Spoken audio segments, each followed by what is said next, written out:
ఇప్పుడు మీ ఉనికి లక్ష్మీపార్వతి గారు ఎన్టీఆర్ గారు సతీమణిగానేనా, వైఎస్ఆర్సీపీ జనరల్ సెక్రటరీగా ఎలా గుర్తుపడతారు?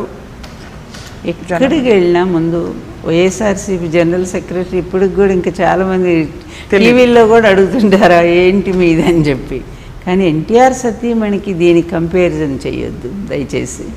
సతీమణి అనేది అది అర్హత. ఎన్టీఆర్ భారీగా ఆ స్థానం వేరు కదా, అదొక బంధం, అది అందరూ మెచ్చిన బంధం, చట్టపరమైనటువంటి ఒక బంధం. అది ఇది మేము పార్టీలో పోస్టులు ఇవన్నీ, అందువలన దానికి దీనికి కంపారిజన్స్ ఏం లేవు. అందువల్ల ఎన్టీఆర్ వైఫ్ కంటే పెద్ద స్థానం, పెద్ద అర్హత ఈ ప్రపంచంలో ఎవ్వరికీ దక్కని ఒక అపురూపమైన గౌరవం నాకు దక్కింది. దాన్ని చూసుకొని నేను బ్రతుకుతున్నాను. ఎంత 10 ఏళ్ల మీ సాంగత్యం, అది 4 ఏళ్ల బంధం, కానీ ఎన్ని సంవత్సరాల పాటు మీకు అప్పుడు జరిగిన సంఘటనలన్నీ కూడా ఇప్పటికీ మీ మనసులో అంత నాటుకుపోయి ఉన్నాయి? ఎప్పుడు ప్రతి క్షణము నేను చెప్పాను కదా, ఆలోచన నుంచి నేను చిన్న పొయిటరీ కూడా రాసుకున్నాను. నీ స్మృతుల్లో ఏ ఒక్క క్షణం నేను పక్కకి వెళ్ళినా కూడా అది ఒక భయంకరమైన వేదన, తప్పించేటువంటి ఒక వేదనలో నేను మునిగిపోతానని రాసుకున్నాను నేను. ఏ ఒక్క క్షణం అంటే ప్రతి క్షణం నేను ఆ స్మృతుల్లో జీవిస్తున్నాననేది అర్థమవుతుంది కదా. అవును, అది లేకపోతే నేను లేను, వాస్తవానికి నేను లేను అంతే. ఇప్పుడు నేనున్నది పైకి లక్ష్మీపార్వతి, కానీ నా వెనక షాడో చూడండి, మీకు ఎన్టీఆరే కనిపిస్తారు. నేను అన్నానని కాదు, ఎక్కడ ఏమే పెళ్ళిళ్ళకి వీటికి వెళితే మీరు వస్తే మాకు ఎన్టీఆర్ గారు వచ్చినట్టుంది అంటారు. నేను అప్పుడు అనుకుంటా నాతో పాటు ఆయన కూడా వచ్చారని. నిజంగా చాలామంది అనమాట ఇలాగంట, మీరు వస్తే అంత సంతోషంగా ఉంది, మాకు ఎన్టీఆర్ గారిని చూసినంత సంతోషంగా ఉందంటారు. అంటే నాకు అప్పుడు అర్థమవుతుంది నాలోంచి ఆయన రిఫ్లెక్ట్ అవుతున్నారని చెప్పి అనిపిస్తూ ఉంటుంది. అందువలన నేను ఎప్పుడు భిన్నంగా లేము, అభిన్న మంచి మధుర స్మృతులు కూడా గుర్తుండుంటాయి మీకు. ఎన్నని చెప్పాలి అసలు. తలపుల పువ్వులు పూస్తే మకరందం నువ్వు, సువాసన అనే జ్ఞాపకం పరిమళం చిరుగాలి మనసును తాకితే, నీ పిలుపేమో అలికిడి పులకింత నీ తాకిడి. ఇలాంటి నేను రాసిన కవిత, ఇలాంటి ఎన్ని కవితలు ఆయన మీద రాసి ఉంటాను నేను. అన్నీ ఉన్నాయి నా పుస్తకాల్లో, అన్నీ ఉన్నాయి. మీరు ఒక సందర్భంలో చెప్పారు ఆయన ఎన్టీఆర్ గారు కూర్చోపెట్టుకుని పాటలు పాడించుకునేవారు మీ చేత. ఆయనకి చాలా ఇష్టం ఇది. పాపయ్య శాస్త్రి గారి పద్యాలు ఉన్నాయి కదా, అది విదుర నీతి అనుకుంటాను, విదురభక్తి పద్యాలు, నీతి గారు.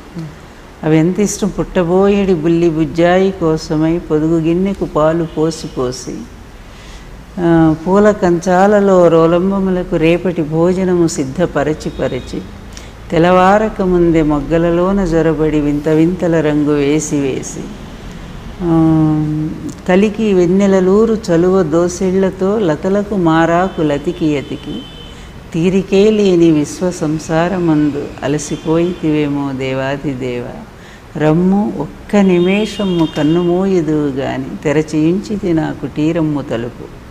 నాకేమో నా భర్త కనపడేవాడు ఈ పద్యం నేను ఆయనకి వినిపిస్తూ ఉంటే. ఆయన నాకు దేవుడికి ఆయనకి అసలు నాకు తేడా తెలియదు.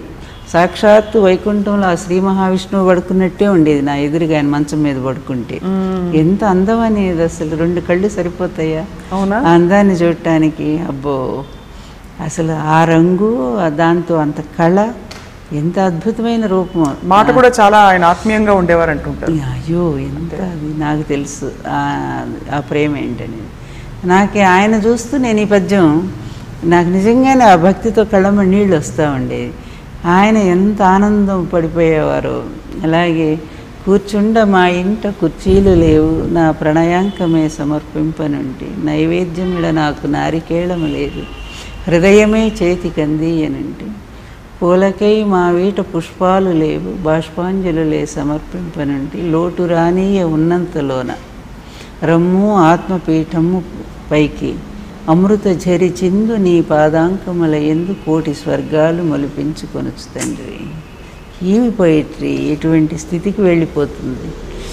ఏదైనా కావచ్చు. ఇక్కడ రొమాంటిక్ లవ్లో అంటే ఒక కాల్పనిక దీంట్లో రొమాంటిసిజం అంటే కాల్పనికవాదం.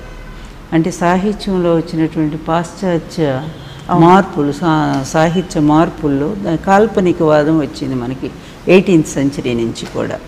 ఈ కాల్పనికవాదంలో రొమాంటిసిజం, అదే ప్రణయ కవిత్వం, భక్తి కవిత్వము. తర్వాత మీరు రాసే కవిత్వంలో ఎక్కువ ప్రణయం ఉండేదా ఎన్టీఆర్ గారి మీద, భక్తి ఉండేదా?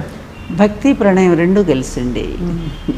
చూడటానికి ప్రణయంలా అనిపిస్తుంది, కానీ ఎక్కడికో చూడాలని ప్రత్యేకించి ఆ పుస్తకం ఉంది నాకు. రోజు వాటి మీదే చెప్తాను నేను.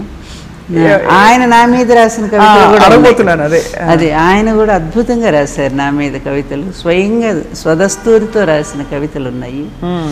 అవి కూడా ఒకరోజు మనం పెట్టుకుందాం ప్రత్యేకించి. ఒక పాట కానీ ఆయన మీ మీద పాడిన పాట. నేను ఎన్టీఆర్ గారు మీకోసం పాడిన గీతం కానీ ఆయన పాడింది అంటారా? ఆయన కవిత్వం రాశారు, చాలా కవిత్వం రాశారు. అది ఇప్పుడు అంత గుర్తు రావట్లేదు నాకు, కానీ చాలా పదిలంగా దాచుకున్నాను.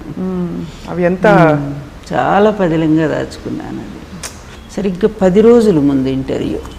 దాని మీద చంద్రబాబు నాయుడు చేసిన దుర్మార్గాలు, అవినీతి, అతను పాపాలు ఇవన్నీ చెప్పుకొచ్చారు. తర్వాత మీ భార్య వల్ల ఇదంతా జరిగిందంటే నా భార్య తప్పు ఏమాత్రం లేదు, కావాలని నా భార్య తప్పు చేస్తే ఆమెను ఎదుర్కోవాలి కానీ నా అధికారం ఎందుకు లాగేస్తారు అని ఆయన అడిగిన ప్రశ్న దేనికి కూడా వాళ్ళు సమాధానం లేదనుకోండి.